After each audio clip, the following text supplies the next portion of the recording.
Radio 3 en rtv.es/a la carta.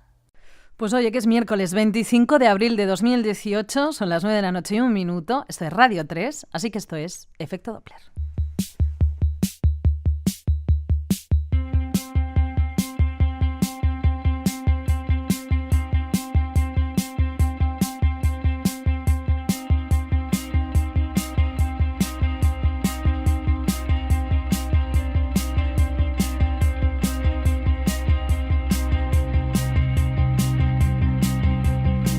Siempre he pensado que el futuro era esto. Quiero decir que nunca me he creído del todo lo del futuro impoluto, plástico, higiénico y ordenado, aunque sea de manera fascista del futuro. No digo yo que eso no llegue cuando lo de Marte o así, pero siempre he creído más en el futuro como en el cuento de la criada, un poco retro o más sucio incluso, como con olor a gallinero, pero programado por máquinas, como esto de los pastores robots. Ahora hay lugares donde las ovejas ya van solas y las controlan por una app. Pues eso es el futuro, ovejas y ciudadanos controlados por apps, rebaños ordenados y controlados en el desorden tecnocrático. Y luego pasa que el futuro es ahora, ¿no? Y el futuro también es ayer, que nos dejó unos polvos que mira que lodos. Así de polvorientos empezamos hoy, en unos minutos, con Juan Soto Ibars, con Scorsese y su premio Princesa de Asturias, con Orhan Pamuk y con el escritor experimental José Luis Castillejo, del que nos va a hablar Mary Cuesta. Y sonando ya, Kurt Weill. Bienvenidos.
I'm an outlaw, soy un proscrito, canta Kurt Weill en este tema de su disco Believe I'm Going Down de 2015. Hoy empezamos con él porque ha anunciado gira por Europa y por fin va a recalar en nuestro país el próximo otoño, el 22 de octubre en Barcelona y el 23 en Madrid. Las entradas saldrán a la venta este viernes.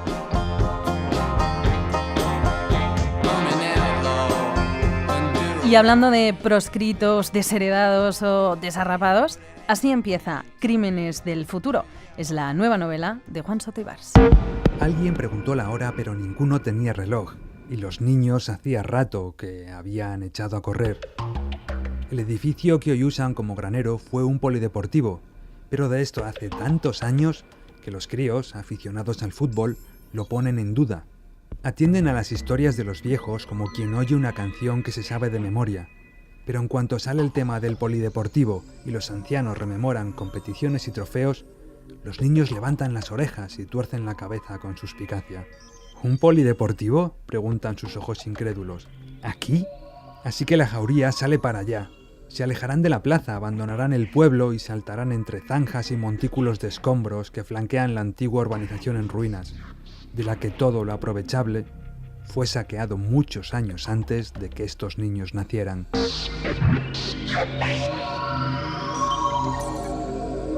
Así comienza Crímenes del futuro, la nueva novela del escritor Juan Soto Ibars, retrato de una España del futuro distópica, donde los niños ya no estudian, trabajan en el campo, en las ciudades, los desheredados viven en los arrabales, aislados tras las verjas. Un país, bueno, en realidad ya no existen los países, un lugar en el que todo lo que conocíamos se ha cubierto de polvo, paja, grisura, casi como me puedo imaginar la España de los 40, solo que estamos en lo que nos podría esperar o incluso en lo que ya estamos. Juan Soto Ibars, buenas noches. Buenas noches, ¿qué tal? Encantados de tenerte por aquí para hablar de Crímenes del futuro, que se llama como la peli de Cronenberg, aunque el título procede de un fragmento de Hambre de Knut Hamsun, tu novela a la que yo he presentado como una distopía, también podríamos decir ciencia ficción, pero en realidad, Juan, lo que quieres es hablarnos de nosotros ahora.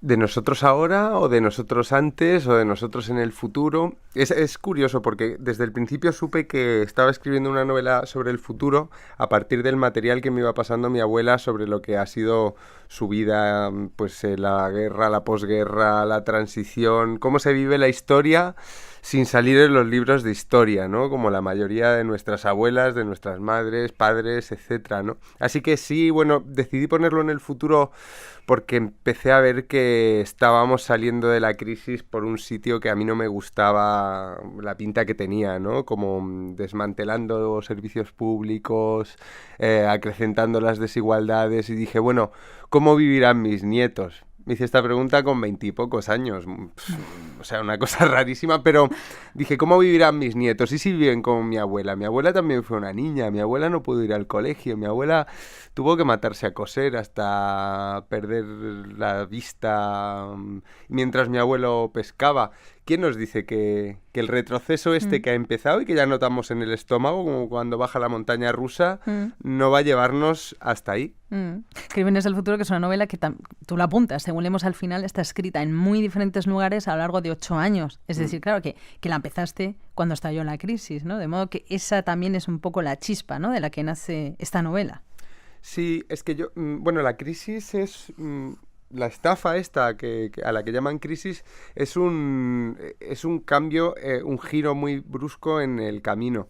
Hasta entonces yo me acuerdo que mi generación, por ejemplo, pensaba que iba a vivir mejor que la de sus padres. Los mayores nos decían que éramos unos mimados porque lo teníamos todo al alcance de la mano y que no valorábamos nada, cosa que en parte creo que era verdad. Uh-huh. Pero el giro brusco que han pegado los acontecimientos, claro, nos tiene que empujar a preguntarnos hacia dónde estamos yendo, ¿no? Hacia dónde nos lleva... A veces no tenéis esa sensación como de que vamos en un autobús y que el conductor ha desaparecido, ¿no? Como en algunas pesadillas. ¿Pero eso no le ha pasado a todas las generaciones? Es posible que sí, aunque...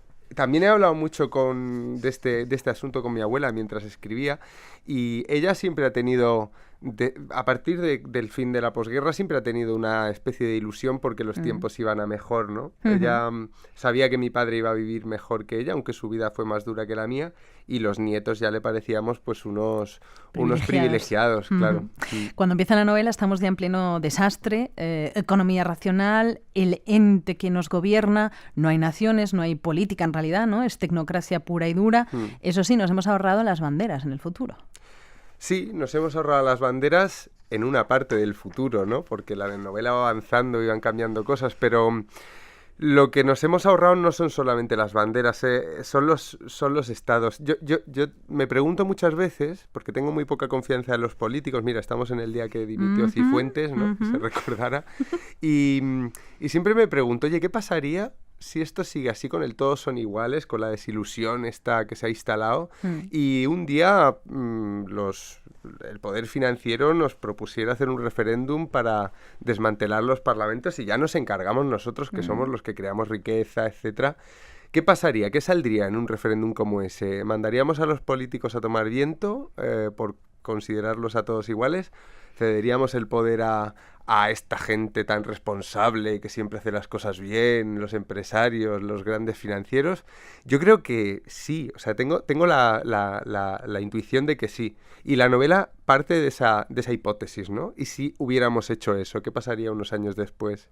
Bueno, sabemos que estamos, o intuimos que estamos en España por cosas como que Julia llega a Atocha, ¿no? Pero, por ejemplo, Madrid lo llamas DF, Distrito Federal, o sea, cualquier sitio, ¿no? Sí, bueno, sabemos que estamos en España también porque Julia, la prota de la primera parte, cruza una calle que se llama Presidente Aznar, por ejemplo.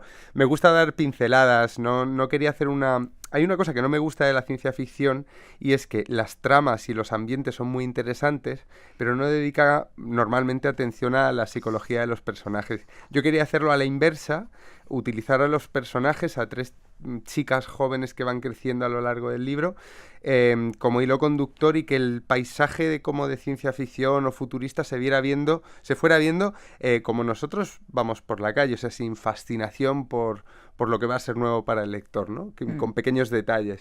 Tú le has apuntado los 3 personajes femeninos, una novela de muchos personajes. Esta niña Julia que escuchábamos también al principio, ¿no? Es con ella arranca la novela Crímenes del futuro, que está publicada por Candaya. ¿Sabe un escritor de dónde nacen estos personajes? ¿Y estos en concreto? ¿Sabes de dónde han nacido? Cada uno ha nacido de un sitio. Las 3 tienen algo que ver con la biografía de nuestras abuelas, creo. Por lo menos de las que yo he conocido, pero cada personaje en concreto tiene algo muy particular. Julia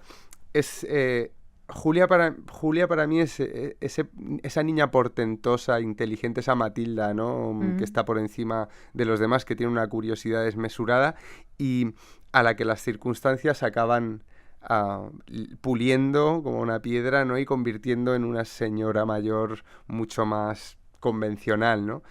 Creo que en países más pobres que este y en este y en este en barrios muy deprimidos, etcétera, creo que hay muchas niñas brillantes y muchos niños brillantes que no van a conseguir ser Mozart ni ingenieros ni escritores ni nada por las circunstancias, y con Julia quería contar esa parte. Luego está Margarita, que es una modelo que está inspirada en realidad en una modelo de verdad, está inspirada en... Ay, coño, tengo un lapsus. En la Kate Moss. Ajá. En Kate Moss, sí. Que es una modelo muy sui generis, con una biografía muy interesante.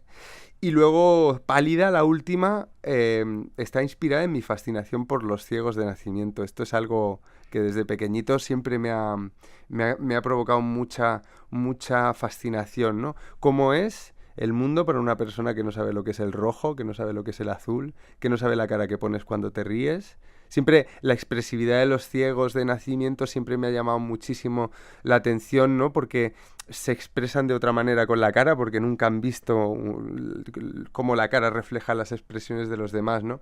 Y ese personaje tercero, Pálida, nace de ahí, de esa fascinación por estos detalles de los ciegos. Y en un momento de la novela, Juan Soto Ibars, te centras en una pareja aislada, literalmente en una isla, ¿no? La guerra los ha dejado allí, y en esa pareja o en las parejas está el mundo entero reflejado.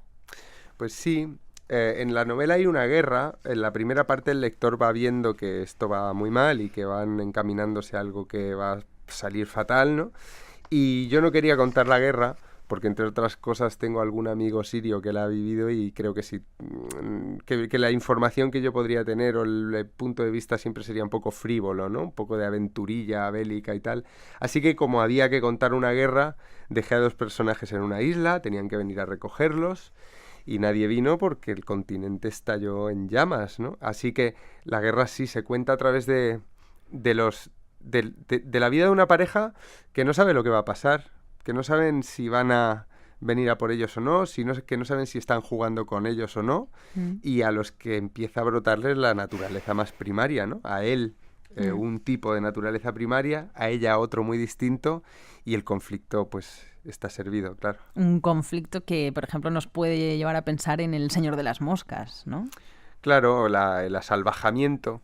En El Señor de las Moscas también había un grupo de personajes que quería mantener la civilización y otro grupo de personajes que quería destruirla. Y eso son las revoluciones también. Como la guerra es una guerra revolucionaria en la novela, me pareció buena idea como reducirlo a dos personajes muy arquetípicos que tuvieran esas dos posturas, porque al final una revolución es eso, ¿no? Es una civilización que gusta a unos y disgusta a otros, y una fuerza brutal, abrasiva, que quiere destruirla para construir otra cosa nueva. Hacéis vuestros planes de vida pensando que la historia os dará todo el tiempo del mundo. Creéis que el futuro os pertenece, que será comprensivo cuando supliquéis que retrase la aplicación de sus sentencias. No tenéis ni idea. Miráis los templos, los creéis eternos, suponéis que el tiempo avanza en línea recta y os creéis más enterados que los antiguos.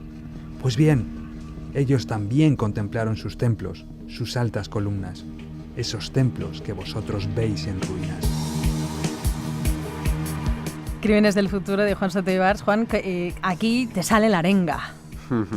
¿No? El narrador es un juguetón. El narrador, la verdad es que estoy muy contento con el narrador que me ha salido. O sea, los 8 años han sido en parte porque no conseguía sintonizar la voz correcta para contar todo este lío, ¿no? Volví a empezar a escribir otra vez y al final me ha salido un narrador que a veces posee a unas presas que están en la cárcel y habla como si fuera ellas, que a veces se dirige al lector sin que el lector se lo espere, que a veces está contando las cosas de manera más convencional, así como pasa esto y pasa lo otro, que a veces se mete en una cabeza, se mete en otra. Ha sido un juego muy divertido sacar ese narrador y el reto era conseguir que su voz no molestase, ¿no? Que los cambios que va pegando no impidieran que fuera una lectura bastante como sencilla, ¿no? 8 o 9 años escribiendo una novela, si ha sobrevivido, si al final está aquí, ¿por qué crees que ha sido? Pues esa es una pregunta que nunca me había hecho. ¿Por qué está aquí? A ver, ha habido novelas que he quemado y ha habido novelas que he tirado y algo peor, ha habido novelas malas sin acabar que publicar. Esta quería que fuera muy buena. Tengo una novela que se llama Siberia, que ya desapareció la editorial y no existe, que a mí era la que más me gustaba y quería volver a hacer una cosa parecida. Quería hacer una novela muy literaria, una novela que contase exactamente lo que quería contar, que no estuviera a medio cocer. Y yo creo que se ha salvado por cabezonería y porque también quería que la leyera mi abuela. Que por cierto ya la ha leído y bueno, es que ¿qué va a decir mi abuela? No, pero hay abuelas y visto. abuelas, Lo bonito es que se ha visto, lo bonito es que es una novela sobre el futuro en la que he conseguido que mi abuela se vea un poco. Me ha ido diciendo mientras leía las cosas que le recordaban a sí misma y eso me hace sentir muy satisfecho. O sea, creo que es una novela escrita para esa lectora y todos los demás estáis invitados, pero no hagáis mucho ruido. Que la importante ya ha dado su aprobación. Sí. Los crímenes del futuro, que bueno, de todas maneras, a ver, son ficción, ¿no? Por mucha lectura realista que podamos hacer, por mucha inspiración real que haya en ti, esto es ficción y juegas a ello, ¿no? Con una voluntad de estilo, también con mucho humor, una ficción que por eso quizá también antes podíamos decir, lo hemos dicho, ¿no? Es un libro de ciencia ficción, incluso voy más allá de fantasía, que quizá a veces, Juan, se nos olvida, ¿no? Que juega una labor importante en la literatura, la de crear un mundo nuevo. Sí, a mí siempre me ha gustado leer también las profecías como textos de ficción, porque son muy bonitas. Por ejemplo, el Apocalipsis de San Juan, etcétera. Si los leemos en clave de ficción y en clave de un pequeño aviso de lo que podría llegar a ocurrir, pero bien contado. De hecho, la ciencia ficción muchas veces es eso, ¿no? O la novela posapocalíptica, las películas posapocalípticas también, son artefactos de ficción que funcionan muy bien, porque todos tenemos una gran incertidumbre al final sobre el futuro. A todos nos gusta que alguien nos diga que puede ser así de feo para que empecemos a luchar porque no lo sea, o que va a ser un futuro... O sea, si alguien nos cuenta que el futuro va a ser esplendoroso, lo más seguro es que dejemos de leer, ¿no? Parece que nos empuja todavía nos fascinan las historias de miedo cuando somos pequeños, ¿no? Uh-huh. A Juan Soto Ibars muchos lo conocerán por su presencia en la televisión, por sus columnas en El Confidencial, que siempre son virales. Una columna que es verdad que te llegó gracias a Facebook. Sí, es verdad. Claro, yo siempre cuando doy charlas en las universidades de periodismo y así, siempre digo, yo soy lo que no os va a pasar. Yo he tenido una suerte tremenda, es como la lotería. Y sí, yo no tenía oficio ni beneficio, estaba parado, no tenía un duro, nadie me quería y me dedicaba a decir chorradas en Facebook y de pronto resultó que me seguía un tipo que trabajaba en un periódico que se llama El Confidencial, que yo ni había leído por aquel entonces, y me dio trabajo. Me dijo, si quieres hacer esto cobrando, pues por aquí te hacemos un sitio. ¿Pero entonces sigues escribiendo esas mismas chorradas o han variado? No, o sea, creo que sigo escribiendo chorradas todavía más grandes, porque lo que pasa es que no se han dado cuenta todavía. Cualquier día me echarán de una patada cuando descubran que soy un impostor, pero la verdad es que sí que... la gente me dice que se nota como frescura, ¿no? Y yo creo que eso es un elogio envenenado, porque es falta de profesionalidad, improvisación, a veces ser un boca chancla, a veces meterte en unos jardines que son para hacer un dinosaurio con el seto directamente, y bueno, y soportar las reacciones, que también es parte del trabajo. Ahí voy, ¿no? Facebook, Twitter, Internet, arden las redes, tu libro sobre la censura en Internet. ¿Cuántas veces al día te tienta cerrarlas todas? Pues me tienta, pero no por el mal rollo que hay, porque también hay muy buen, quiero decir, a mí la mayor parte de lo que me llega es maravilloso, lectores que han leído un libro y que te comentan, gente que te cuenta lo que le ha pasado en esto de los linchamientos, en fin, yo tengo muy buena relación, pero tengo ganas de dejarlo porque leo menos desde que las tengo. De hecho, mi mujer y yo hacemos el sábat. Como los judíos, y desde el viernes por la noche al domingo por la mañana, sí. O por la tarde intentamos, pues se apaga el router, se esconden los móviles y a leer. Y eso es lo que más echo de menos de cuando no tenía redes sociales, que leía... no sé si leía más libros, pero sí que los leía mejor, con más tranquilidad. Bueno, pero en Facebook yo leo a veces la mejor literatura o las mejores columnas de opinión del momento, ¿eh? Yo tengo ahí a Lea Vélez, a Sergio del Molino, a Sabina Urraca, a Rami Goya. Bueno, pues hoy justo Lea Vélez ha escrito esa cosa sobre Cifuentes maravillosa, sí. Creo que está en público, así que la gente puede buscar Lea Vélez y en su Facebook leerlo. Y Sabina Urraca publica un artículo hoy sobre el feminismo, ¿no? Y los congresos de feminismo. Maravilloso, claro. Sí. Sigues a la misma gente que yo, que tenemos...